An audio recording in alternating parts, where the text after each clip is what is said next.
Jangan membalas yang jahat dengan kejahatan adalah tema yang akan saya bahas di kesempatan hari ini dalam program acara Verona Voice. Saudara terkasih dalam Tuhan, tahukah saudara bahwa Tuhan kita Yesus Kristus mengajarkan kepada setiap kita untuk kita hidup di dalam kasih dan juga hidup di dalam pengampunan. Setiap hari dimanapun kita berada, Yesus mau saudara dan saya untuk hidup di dalam kasih. Yesus juga mau saudara dan saya untuk terus hidup di dalam pengampunan. Dimanapun kita berada, kita harus bisa saling mengasihi. Kita juga harus saling mengampuni. Saya tahu mungkin ada sebagian banyak Bapak Ibu Saudara yang menyaksikan program acara ini tidak dapat menerima dengan secepatnya. Tetapi percayalah, apa yang saya sampaikan ini adalah perintah dari Tuhan kita Yesus Kristus.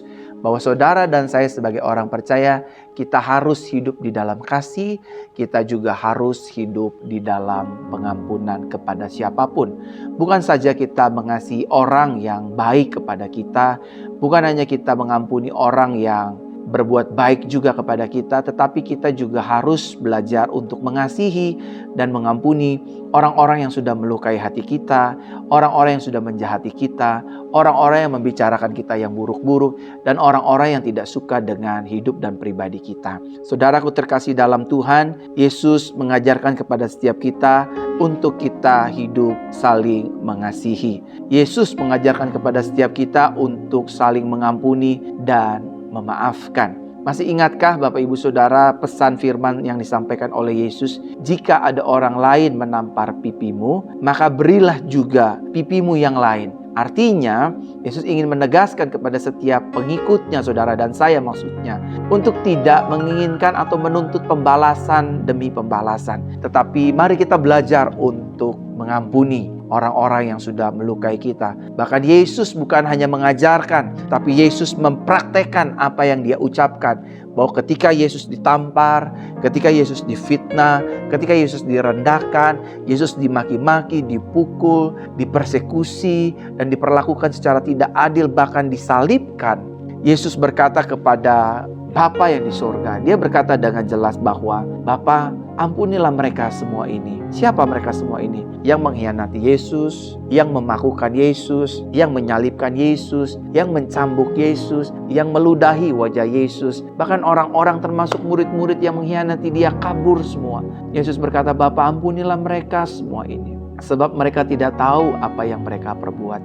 Saudara, seringkali ada di antara kita yang merasa diri paling hebat daripada Tuhan. Seringkali di antara kita ada yang merasa, gak bisa dong Pak Pendeta, gak bisa dong Pastor. Dia udah jahat sama saya, masa saya mesti ngampuni? Masa saya mesti diam? Masa saya mesti tidak mau membalas? Masa saya harus mengalah? Kalau saya melakukan ini terus, keenakan orang tersebut. Jadi saya harus balas mereka, saya harus gugat mereka, saya harus perkarakan mereka dan lain sebagainya. Saudara terkasih dalam Tuhan, Yesus mengajarkan kepada setiap kita untuk tidak menyimpan kebencian dan dendam. Saya ulangi sekali lagi. Yesus mengajarkan saudara dan saya untuk tidak menyimpan kebencian dan juga menyimpan dendam dalam hidup ini. Jangan simpan dendam, jangan simpan kebencian, jangan simpan amarah. Karena dendam, kebencian, dan amarah ini merupakan trigger bagi kita untuk menuntut balas, untuk menuntut kejahatan orang lain. Sebaliknya, mari kita sama-sama belajar rendahkan hati kita untuk kita belajar mengingat kebaikan Tuhan. Kalau hidup saya sudah diampuni, kalau masa lalu saya sudah dilupakan yang buruk-buruk oleh Tuhan, masa saya harus menuntut kejahatan orang lain? Masa saya harus membalas setiap perbuatan jahat orang lain terhadap saya? Saudaraku terkasih dalam Tuhan, dunia di mana kita hidup sangatlah berbeda dengan ajaran Kristus. Yesus mengajarkan saudara dan saya untuk mengasihi, untuk mengampuni. Tetapi dunia di mana kita hidup adalah dunia yang mengajarkan saudara dan saya untuk membalas yang jahat dengan yang jahat. Ada istilah mata ganti mata, gigi ganti gigi, nyawa ganti nyawa. Kalau kita difitnah, fitnah balik. Kalau kita direndahkan, kita rendahkan hidup orang tersebut. Itulah yang diajarkan oleh dunia. Sehingga pada akhirnya dunia berada di dalam kebencian. Dunia berada di dalam amarah. Dunia berada di dalam ketidakpastian. Dunia tidak memiliki wajah. Dunia tidak memiliki figur atau pribadi yang dapat mempraktekkan hidup di dalam kasih dan pengampunan. Saudaraku terkasih dalam Tuhan, ketahuilah dan catat baik-baik. Membalas yang jahat dengan yang jahat adalah sebuah kejahatan di mata Tuhan. Jadi kalau saudara menuntut pembalasan terhadap orang-orang yang sudah merendahkan saudara, mengucilkan saudara, membawa kabur uang saudara, bahkan mengambil istri atau suami saudara, I know it's not uneasy for our heart, but we should be obedient with His word, with His commanded for us. Forgive all, kata Yesus. Ampuni semuanya yang telah melukai dan menyakiti hidupmu. Saudaraku terkasih dalam Tuhan, orang Kristen, orang percaya tidak membalas yang jahat dengan yang jahat. Tidak hidup di dalam dendam, tidak hidup di dalam kekecewaan, tidak hidup di dalam amarah dan kepahitan. Mungkin ada di antara saudara yang berkata, "Iya, pastor nggak pernah merasakan dikhianati." Saya dikhianati, bahkan dikhianati sama orang-orang terdekat saya sekalipun. Ya, pastor nggak pernah diomongin. Saya diomongin banyak orang. Saya direndahkan, saya dijelekan, bahkan saya tertolak dengan keluarga saya sendiri. Tapi saya bersyukur, saya berterima kasih. Saya diberikan hati yang lain oleh Tuhan. Hati yang mau memaafkan, hati yang mau mengasihi, hati yang tidak mau menyimpan dendam, hati yang tidak menyimpan kecewa, sakit hati, dan amarah.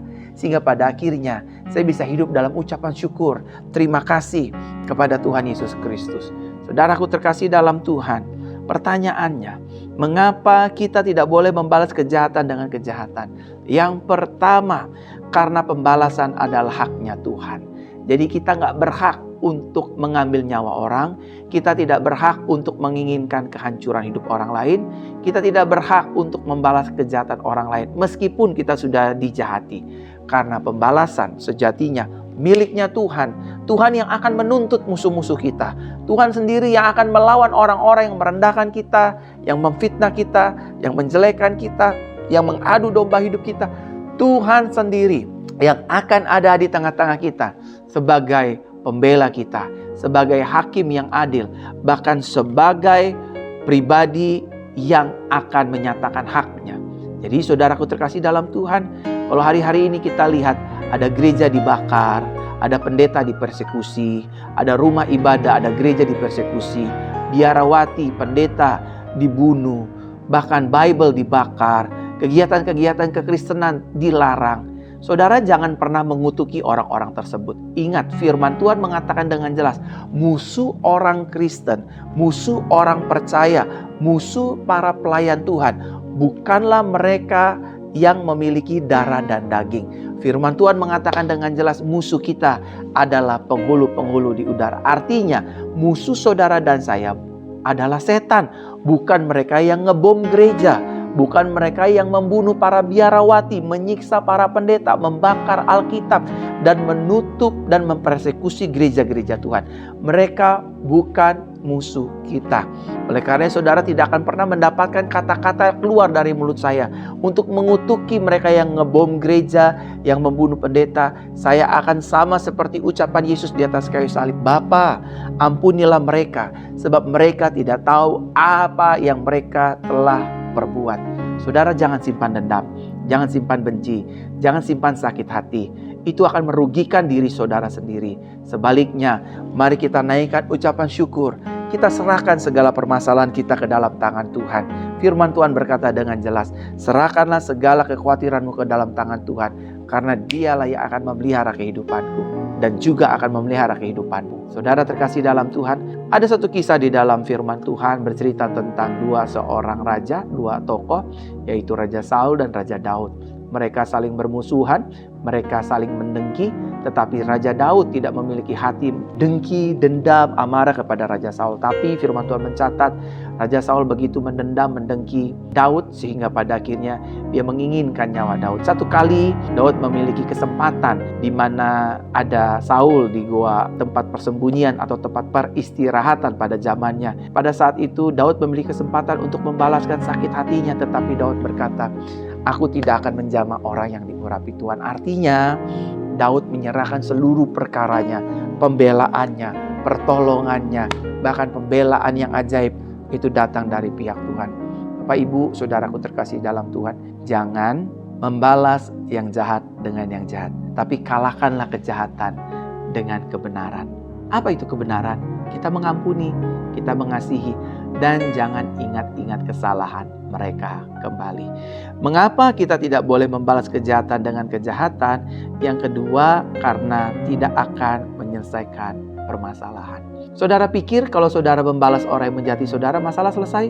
Belum. Malah justru akan semakin berkepanjangan. Orang lain akan semakin menaruh dendam, rasa benci, sakit hati, dan kecewa kepada hidup saudara dan saya. Belajar ampuni. I know it's not uneasy, but we can. Kita bisa. Karena ada Roh Kudus, ada Roh Tuhan, ada pengampunan, ada anugerah, ada kasih karunia yang Dia berikan dan nyatakan bagi hidup saudara dan saya. Kuncinya, maukah saudara mengampuni? Maukah saudara mengasihi? Tidak melihat kejelekan orang lain, tetapi mulai mengampuni satu dengan yang lain. Bapak, Ibu, saudaraku terkasih dalam Tuhan. Membalas yang jahat dengan yang jahat tidak menyelesaikan masalah, tapi justru malah membuat masalah semakin menjadi rumit, semakin ruwet. Tak berkesudahan masalah itu kalau kita balas yang jahat dengan yang jahat. Jadi, yang kedua, karena tidak akan menyelesaikan permasalahan. Mengapa kita tidak boleh membalas kejahatan dengan kejahatan? Yang ketiga, karena apa yang kita perbuat kelak akan mengejar hidup kita kembali. Kalau saudara jahat sama hidup orang lain, satu hari kelak hidup saudara akan dijahati banyak orang. Kalau saudara membalas kejahatan orang lain, satu hari kelak kejahatan saudara juga akan dibalaskan atas hidup saudara. Saudara pilih yang mana? Diam bukan berarti kita takut. Kita berserah bukan berarti kita menyerah. Kita tidak melawan bukan berarti kita kalah. Tetapi kita mengalah, kita diam, kita berserah. Karena kita sadar, karena kita tahu Tuhan Yesus kita pasti membela, pasti menolong, menyatakan kuasa dan mujizatnya untuk mengadili hidup kita dan orang-orang yang berbuat jahat dengan hidup kita.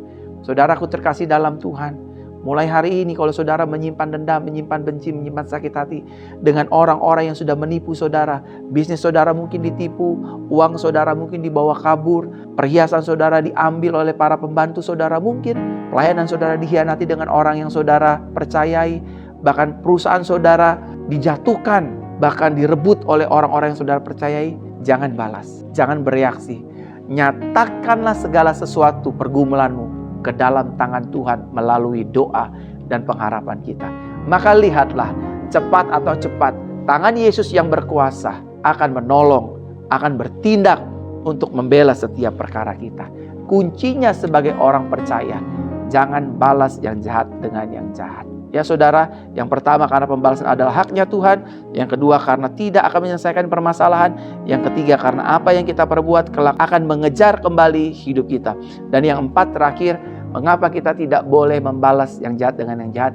Karena Tuhan sendiri tidak pernah membalas kejahatan dan dosa kita. Kita sering loh buat dosa, mungkin kita terpleset tonton video porno, mungkin mata kita genit dengan wanita lain, dengan pria lain. Mungkin mulut kita pernah jahat, pernah mengucapkan, melontarkan kata-kata yang tidak berkenan, tidak berguna. Itu jahat loh. Tapi Tuhan tidak pernah menuntut kejahatan kita. Tuhan ampuni kita. Tuhan bebaskan kita. Tuhan merdekakan kita. Itu artinya kita juga harus hidup sepadanan sesuai dengan Yesus yang sudah dinyatakan melalui firman-Nya. Ampunilah, jangan berbuat jahat kepada orang jahat. Kasihilah. Bahkan Yesus berkata, mintalah berkat bagi kamu kepada setiap orang-orang yang telah menjahati kehidupanmu. Saudara, mana yang saudara mau pilih? Tetap membalas yang jahat dengan yang jahat atau belajar untuk mengampuni? Meskipun sulit, tetapi bisa. Karena Tuhan beserta dengan kita. Dia Immanuel. Dia bukan hanya menyertai kita, tapi Dia memampukan kita untuk kita pada akhirnya memiliki hati Kristus, sepadanan dengan Kristus. Tidak merespon yang jahat, tidak bereaksi dengan hal-hal yang buruk, tetapi kita menyerahkan ke dalam pembelaan tangan Tuhan. Kalau saudara hari-hari ini masih keras hati, panas hati, kecewa, izinkan saya berdoa melalui program Verona Voice ini. Mari kita berdoa. Bapa, kami tahu membalas yang jahat dengan kejahatan adalah sebuah kejahatan di mata Tuhan. Oleh karena itu Tuhan pulihkan hati kami. Berikan damai sejahtera, berikan shalom sukacitamu bagi hati kami. Sehingga kami tidak menuntut balas, kami tidak menuntut dendam, kami tidak menuntut sakit hati. Kami tidak menuntut kecewa kami dengan orang-orang yang sudah melukai kami, menusuk kami, mengkhianati kami, memfitnah kami. Tapi biarlah pembalasan menjadi haknya Tuhan. Dan Engkau menjadi hakim yang adil di tengah-tengah kami. Kami mengucap syukur, berterima kasih hati kami sudah dibaharui oleh kuasa darah Yesus. Haleluya. Amin. Sampai bertemu dalam program acara Verona Voice selanjutnya. dengan tema-tema yang akan memberkati hidup saudara dan saya. Saya Pastor Verona mohon pamit, Tuhan Yesus memberkati. Haleluya.